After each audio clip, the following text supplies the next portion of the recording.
নমস্কার, আশিস মিউজিক রুমে আপনাদের সকলকে স্বাগত। আপনারা দেখবেন, এর আগের দিন আমি বলে দিয়েছি যে আমার সুরারোপিত যে গানটা, মানে বরকনের যে টাইটেল সংটা যেটা আমি করেছি সেটা দিয়ে শুরু করছি। শুনুন একটু। হো মালা বদল করে বিয়ের দিনে,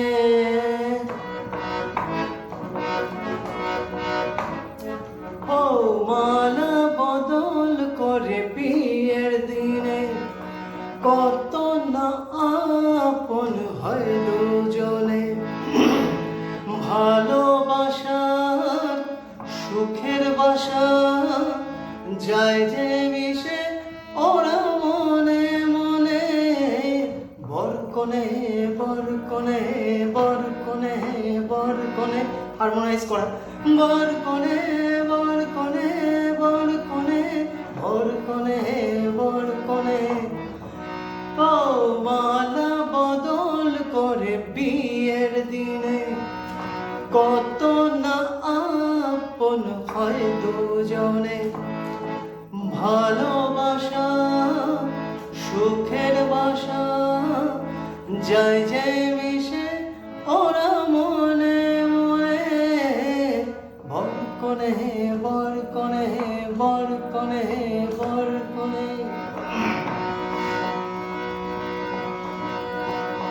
হো যুগে যুগে এই যে বাঁধন, জনমে জনমে হয়। প্রথম দেখায় তাই মনে হয়, ছিল যে দুজনার এই পরিচয়। হো যুগে যুগে এই যে বাঁধন, জনমে জনমে হয়। প্রথম দেখায় তাই মনে হয়, ছিল যে দুজনার এই পরিচয়। বারে বার একাকার হয় জীবনের মরয়। ও মালা বদল করে বিয়ের দিনে, কত না আপন হয় দুজনে।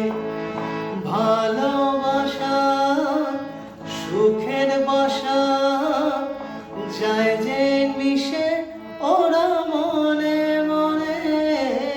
বরকনে বরকনে বরকনে বরকনে। এই যে গানটা, তার মানে দেখুন, একটা ছবিতে মিউজিক ডিরেক্টরকে, মানে আমাদের মতো এই যে আমরা যারা মিউজিক ডিরেক্টর, আমরা যারা কাজ করি সুরকারকে, কত ভার্সেটাইলিটি, কত এক একটা সিচুয়েশন তো এক এক রকম। এটা তো যেমন টাইটেল কার্ডে যাচ্ছে এইটা। এই গানটা বম্বেতে যখন আমি টেক করি, ওই সময় মানে সেই স্টুডিও না, মানে এমন তার মিউজিক মানে ইয়ে করেছিলাম, এটা একদম পঞ্চম তার। আপনারা মনে আছে আপনার হাম কিসি সে কম নেহি, যে মিউজিক, যে ব্যাকগ্রাউন্ড, একদম ওরকম ট্রাম্পেট বাজছে, ওরকম মানে ভাবতে পারবেন না এটার মিউজিকটা কি করেছিলাম। এত মানে গম গম করছে, তেহেলগামে জেগেছিল। যেটা কেয়া বানায়া দাদা, মানে সুরেশজি আমাকে, সুদেশ বসলে আমাকে পুরো একদম জড়িয়ে ধরেছে, বলে আচ্ছা আশিস কেয়া বানায়া ভাই। হ্যাঁ বললাম, সব आप लोगों की आशीर्वाद ऊपर वाले की। अरे बोले नहीं नहीं ये तो এইটা এক একটা আমার গানগুলো দেখবেন বরকনের, যে এর আগের যে দুটো গান, যেটা বাবুল সুপ্রিয় কবিতা কৃষ্ণমূর্তি যে রোমান্টিক সংটা গাইলো, এবার শানুদার যে স্যাড মুডের যে সোলো যে গানটা গেল, সুনিধি চৌহানকে দিয়ে গাইছি একটা সিডিউসিং সং, একদম অন্য মুডের। তো এইগুলো আমাদের তো মেনটেন করতে হয়, তাহলে তোমরা তখনই বুঝে যাবে।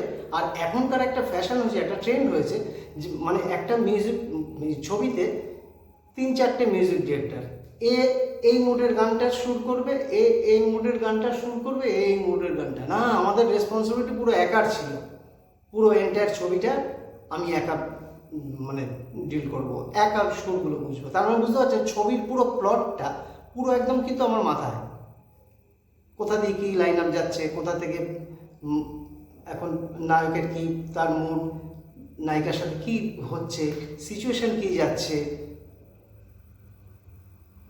মানে এইগুলোকে মাথায় রেখে রেখে রেখে রেখে লিরিসিস্টকে নিয়ে বসে একদম সেই প্লট সেইভাবে ঢুকে, মানে আমাদের পুরো একদম না মানে মানে আমরা সিঙ্ক্রোনাইজটা এমনভাবে করতাম মানে ছবির মধ্যে পুরো একদম ঢুকে যাওয়া, একদম চলে যাওয়া।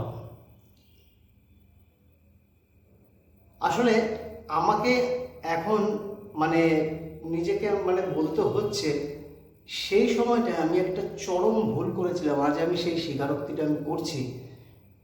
যখন এই ছবিগুলো যখন আমার রিলিজ হয় না, দুখানা ছবি, আমি তখন না বম্বে, মানে তখন না আমার একটা ভূত মানে হয়ে গেছিল যে আমি, কারণ সেইখানে তখন আমি ফেমটা পেয়েছিলাম, মানে বড় বড় মিউজিক ডিরেক্টরদের সঙ্গে কাজ করছি, নিজে আমি কাজ করতে করতে করতে এমন একটা জায়গায় আমি রিচ করে গেলাম। আমি তখন নিজের একটা স্টুডিও করলাম আন্ধেরি বম্বে লক্ষণবালা কমপ্লেক্সে, বিরাট স্টুডিও, আমার মেয়ের নামে করেছিলাম স্টুডিও গুনগুন। মানে নিজের মানে কীভাবে যে আমি নিজের মানে একদম সন্তানের মতো সেইভাবে আমি স্টুডিওটাকে করেছিলাম, খুব বড় স্টুডিও। কিন্তু জাভেদ আলীকে দিয়ে আমি উদ্বোধনটা আমাদের প্রথম যে সেটা আমি করিয়েছিলাম। আমার স্টুডিওতে সবাই আসতো, প্রচুর স্ট্রাগেলারটা তখন একদম মানে কি বলবো, যারা তখন টিভি শোতে গাইছে, ইন্ডিয়ান আইডলে গাইছে, সারেগামায় গাইছে, হ্যানা তেনা, সব এসে কিন্তু আমার এখানে তালিম নিত, আমার কাছে আসতো, দাদা কই কাম আগার হো তো বোতানা, মানে এসে বসতো, গিয়ে আমার গাইডেন্সে তারা থাকতো। আমার অনেক আপকামিং যে এখন যেসব গান তোমরা শুনতে পাও, অনেক নিউ কামার যারা তখন আমার কাছে নিউ কামার, কিন্তু এখন তাদের গান বেশ শুনি, ভালো, আমার খুব ভালো লাগে। মানে আমার ফ্ল্যাটে এসে তারা খাওয়া দাওয়া করেছে, মানে এরকম একটা মানে পরিস্থিতি, এরকম একটাই। আসলে তখন না আমি কলকাতাকে নিয়ে তখন আমি মানে ভাবনার সেই অবকাশটাই আমার ছিল না, ওইটাই হয়ে গেছে আমার জীবনের একটা বড় ব্লান্ডার। আমি যদি তখন মানে কলকাতা মানে বম্বেটা ছেড়ে যদি আমি তখন কলকাতায় থাকতাম না, আজকে আমাকে বলতে হতো না, প্রত্যেকের মুখে মুখে থাকতো আশিস কুমার। এই ভুলটাই আমি জীবনে করেছি, তাই আজকে আমাকে আপনাদের সকলের সামনে আসতে হচ্ছে। প্রচুর ছবির কাজ আমি পেয়েছি, সেগুলিকে আমি ইগনোর করে আমি ওখানে হিন্দি মহলে পড়েছিলাম, কারণ আমার পরিচিতির লেভেলটাও আমার সেরকম। এখানে এয়ারপোর্টে নামছি, আমার পেছনে প্রেস বাংলার জন্য আপনি কি ভাবছেন, এরকম একটা সাফল্যের মধ্যে রয়েছেন, এইটা আম জনতা সেটা জানতো না। আমি আস্তে আস্তে আস্তে আস্তে কোন জায়গায় আমি চলে গেছিলাম বম্বেতে, এইটাই মানে আমার হয়ে গেছিল খুব বিরাট ভুল। করছি, অনেক বড় বড় কাজ করছি কিন্তু বম্বেতে, কিন্তু এই জিনিসটা মানে আর পরবর্তী এই যে এখন শরীর খারাপের জন্য শারীরিক 3 বছর আগে যে বিপর্যয়টা হলো, সেটারই কিন্তু রিপারকেশনটা চলছে এখন অবধি। তো যাই হোক, ইচ্ছা তো আছে একটা প্রোডাকশন সেইভাবে আমার আবার মানে সেইভাবে ফিরে, কারণ শারীরিকের জন্য একটু পিছিয়ে গেলাম, আর কিছুই না, তবে হয়ে যাবে আপনাদের সকলের আশীর্বাদ দেওয়া, মানে সবাই যদি পাশে থাকেন, ঠিক আমি ওয়ে আউট ঠিক পেয়ে যাব। কারণ একটা জিনিস আমি তোমাদের প্রত্যেককে বলে দিই, যারা প্রতিভা কখনো চাপা থাকে না, তা সে ফুরে বেরোবেই। কোনো রকম কোনো কনস্পিরেসি কোনো কিছু কিচ্ছু এই প্রতিভা, আসল প্রতিভাকে কেউ কিন্তু দমিয়ে রাখতে পারে না, ঠিক আসবে, ভগবান দেবে নিশ্চয়ই, কোনো না কোনো ক্লিক তো করবেই। আচ্ছা, এ তো গেল আমার সুরারোপিত এই গান। এবার আমার খুব গাইতে ইচ্ছা করে, এখন আর কিছু বলবো না, দুটো গান।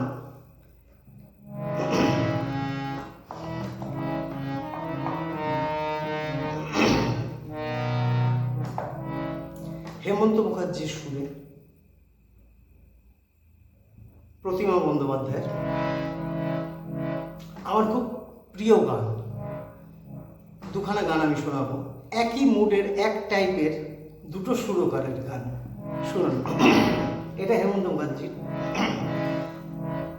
বড় সাধ জাগে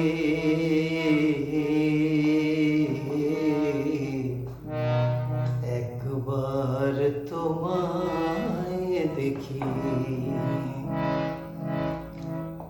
কত কাল দেখিনি তোমায়,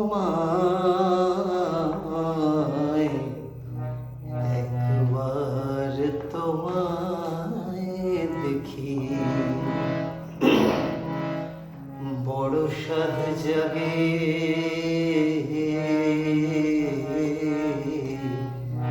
একবার তোমায় দেখি।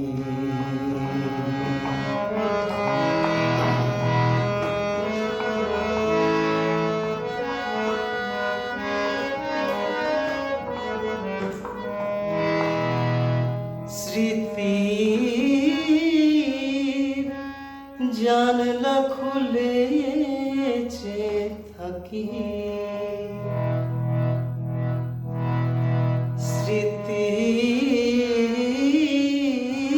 স্মৃতির জানলা খুলেছে থাকি, চোখ তুলে যতটুকু আলো আসে সে আলোয় মন ভরে যায়। কত কাল দেখিনি তোমায়, একবার তোমায় দেখি। বড় সাধ জাগে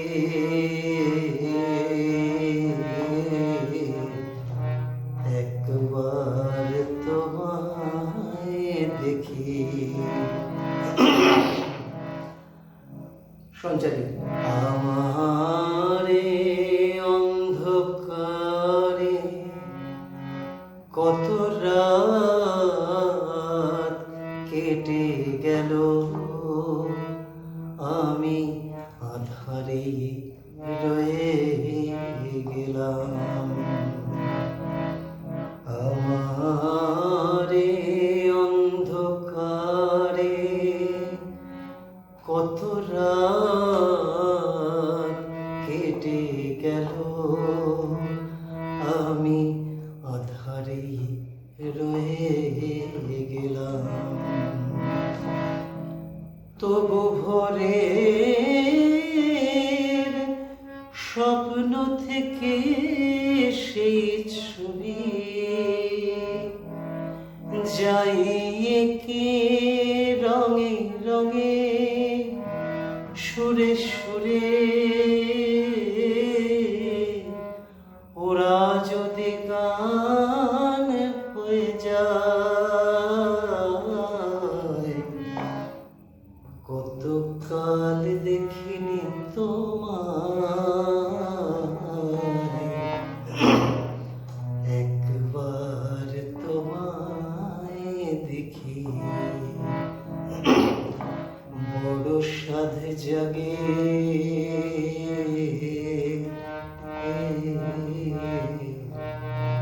একবার তোমায় দেখি,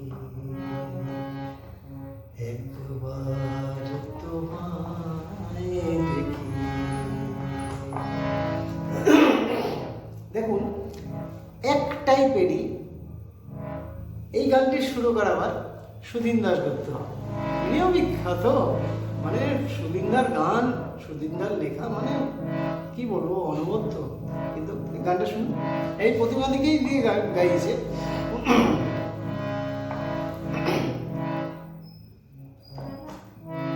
একটা গান লেখো আমার জন্য, ফলো করবেন এই ভৈরবীর উপরে কিন্তু।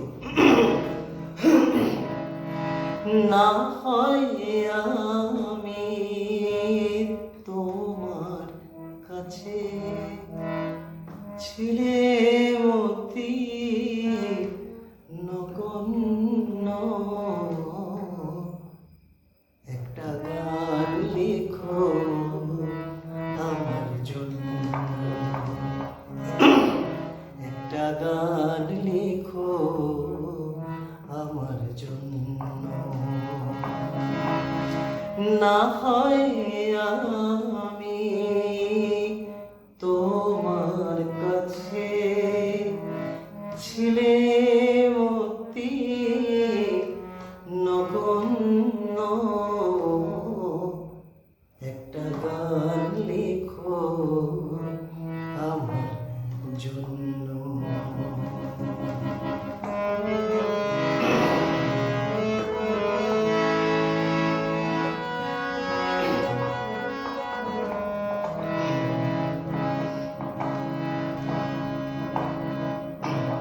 আসলে এই গানগুলো না আমার খুবই মানে মনে ভুলতে পারি না। সে গান যেন আমায় উজাড় করে নেয়, সে সুর যেন আমায় ব্যাকুল করে দেয়, আমি যেন হই তোমার মাঝে ধন্য,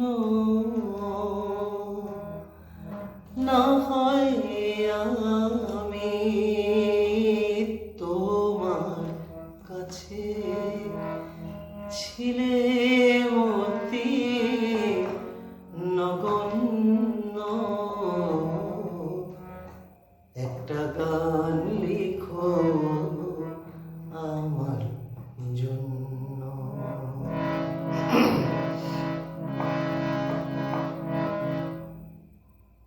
আমি এবার স্টুডেন্ট যারা তোমরা গান করছো, গান নিয়ে ইয়ে করছো, তোমাদের একটা কথা বলি। দেখো, শুধু গান করলেই তো হবে না।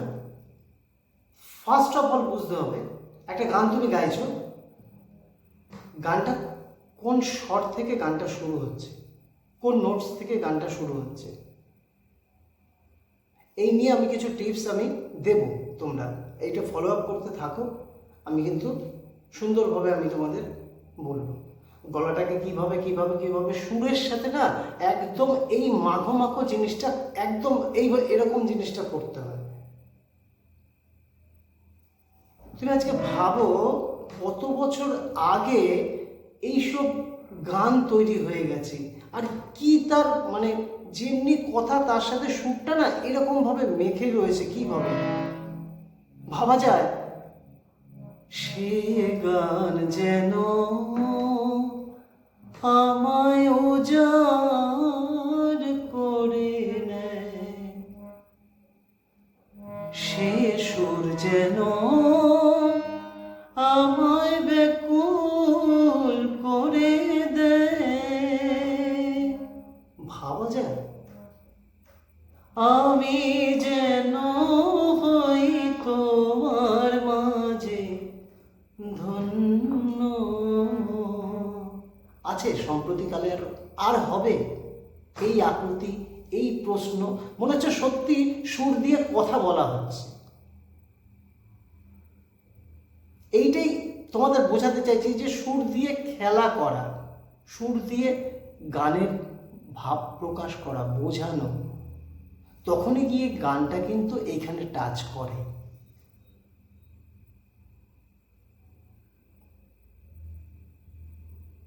তোমাদের আবার আমি পরের এপিসোডে ছোট্ট ছোট্ট কিছু জিনিস তোমাদের বলবো, এটা তোমাদের অনেক কাজে লাগবে, সুরের ক্ষেত্রে কাজে লাগবে, গানটাকে ধরার ক্ষেত্রে কাজে লাগবে। ঠিক আছে, আজ এই পর্যন্তই। আমার এই চ্যানেলটি যারা নতুন দেখছেন তারা একটুখানি লাইক, শেয়ার এবং সাবস্ক্রাইবটা করে দেবেন। আমার এই চ্যানেলের নাম হলো Ashis music room, ASHIS music room, এই বলে সার্চ করবেন, আপনারা পাবেন। এক এক করে এপিসোডে আমার প্রথম থেকে যারা মানে সবগুলো পেয়ে যাবেন। এবং সাবস্ক্রাইবটা করে ওই নোটিফিকেশান যে বেলটা যে আছে সেটাকে একটু ক্লিক করে দেবেন। তাহলে কি হবে, আমি যখনই এই পোস্টগুলো যখনই যাবে আপনার একদম সাথে সাথে আপনার পেয়ে যাবেন। কারণ দেখাটা জরুরি। ধরুন আপনার কোনো সন্তান, আপনার কোনো জানাশোনা কেউ, তারা গান টান শিখছে, গান নিয়ে ভাবছে, তাকে আপনি বলতে পারেন, দেখাতে পারেন। তবে সেই জন্যই বলি, দয়া করে একটুখানি শেয়ারটা করবেন, সবার কাছে পৌঁছে দেবেন যে এই এই জিনিসগুলো দেখো, একটু ফলো আপ করো। ঠিক আছে, আবার খুব তাড়াতাড়ি দেখা হবে। আমার এপিসোডগুলো, এই চ্যানেলটাকে আপনারা একটুখানি ফলো আপ করতে থাকুন। ঠিক একের পর এক সুন্দর জিনিস আপনারা পাবেন। আজ তবে আসি, নমস্কার।